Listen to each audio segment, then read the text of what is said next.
почитувани медиуми, почитувани граѓани, почитувани кандидати за пратеници од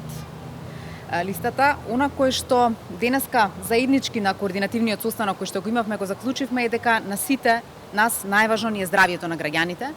и никако не би можеле да правиме компромис со тоа прашање. Но исто така, заклучивме и дека како влада покажавме сериозност и посветеност во справувањето и со здравствената криза во нашата држава, но и со социоекономската криза.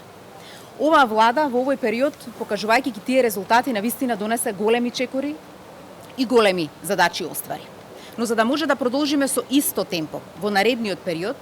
потребно е да знаеме дека потребна е влада со политички мандат, но исто така потребно е да сите институции кои што значат демократски институции во демократски систем треба да бидат ставени во функција, се со цел поквалитетно и поинклузивно да се справуваме со сите предизвици кои што се денес, но и следуваат. И домашните и меѓународните експерти зборуваат дека оваа здравствена криза нема да заврши ниту денес, ниту наредниот месец и дека со неја ќе треба да се навикнеме да живееме. Но за да може да се навикнеме да живееме и да полека го менуваме системот, да носиме нови политики, различни политики,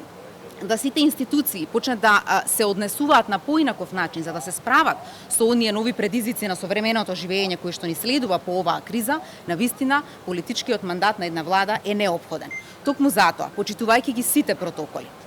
сите оние насоки кои што здравствените работници ќе ги даваат, сметаме дека што поскоро штом се создадат услови од страна на здравствената ситуација, да излеземе на едни фери демократски избори. Јас во оваа прилика навистина сакам да им се заблагодарам на сите здравствени работници кои што неуморно работат со цел да го заштитат нашето здравје, да ја заштитат нашата држава од одредена поголема криза или криза која што може да ескалира. Но исто така би сакала да се заблагодарам и на комуналните работници, на работниците во маркетите и работничките кои што не служат, но исто така ги почитуваат протоколите се со цел да го заштитат сопственото здравје и здравјето на нивните семејства. Сметам дека заеднички треба да во наредниот период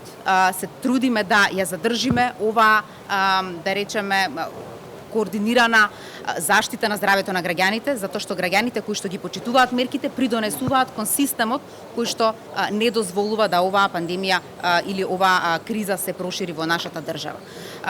Заеднички како тим со Никола во наредниот период ќе работиме и во промоција на тоа како треба да се користи заштитната опрема, зошто граѓаните треба да ги почитуваат овие мерки, но исто така ќе ги споделуваме и сите оние активности и мерки кои што беа превземени како да се спречи отпуштање на работници или како да се поддржат компаниите во оваа социоекономска криза, но исто така направивме и многу